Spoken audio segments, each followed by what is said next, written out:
Long ago, in the ancient city of Babylon, there stood a magnificent gate unlike any other. This was the Gate of Ishtar, named after the great goddess of love, war, and fertility. The gate was more than just an entrance to the city. It was a symbol of power, beauty, and the deep connection between the people and their gods. The Babylonians believed that their gods shaped their lives, and Ishtar was one of the most important among them. The Gate of Ishtar was part of the grand walls that surrounded Babylon, built by King Nebuchadnezzar II around 575 BCE. It was made of bright blue glazed bricks, decorated with golden dragons and bulls. These animals were sacred to the gods. The dragon represented Marduk, the chief god of Babylon, and the bull stood for Adad, the storm god. But the gate itself was dedicated to Ishtar, the queen of the heavens. Ishtar was a goddess of many faces. To some, she was a loving mother who brought fertility to the land, making crops grow and animals thrive.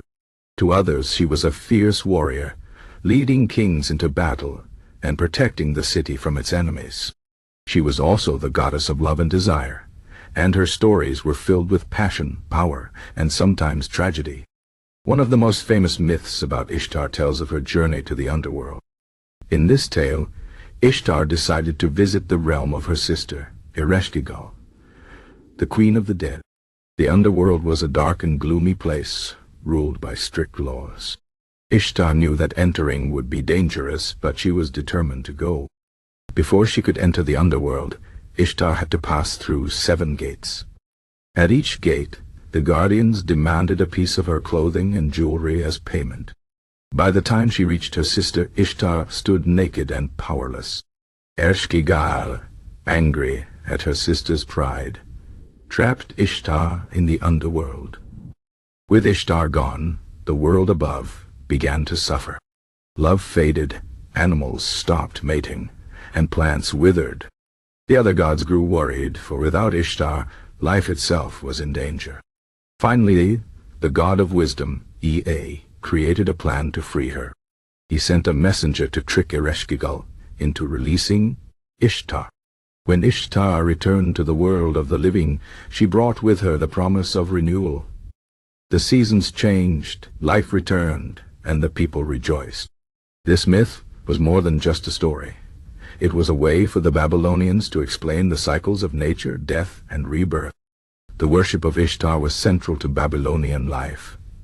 Temples dedicated to her stood in every major city, and priests and priestesses performed rituals in her honor.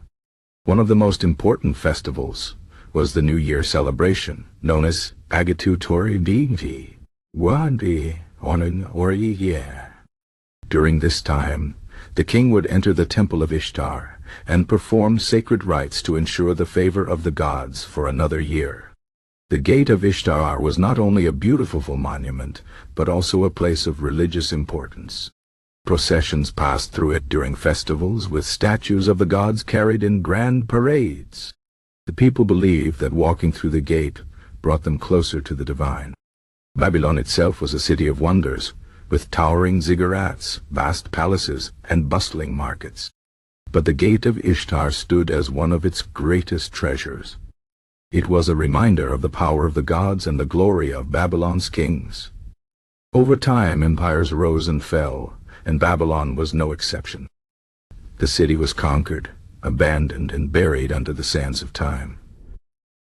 Yet the legend of Ishtar and her gate survived.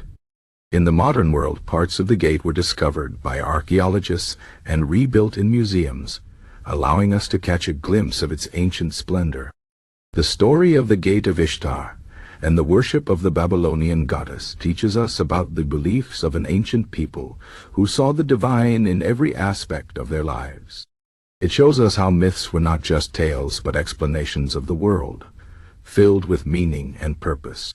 Even today, the legacy of Ishtar lives on, a testament to the enduring power of storytelling and faith.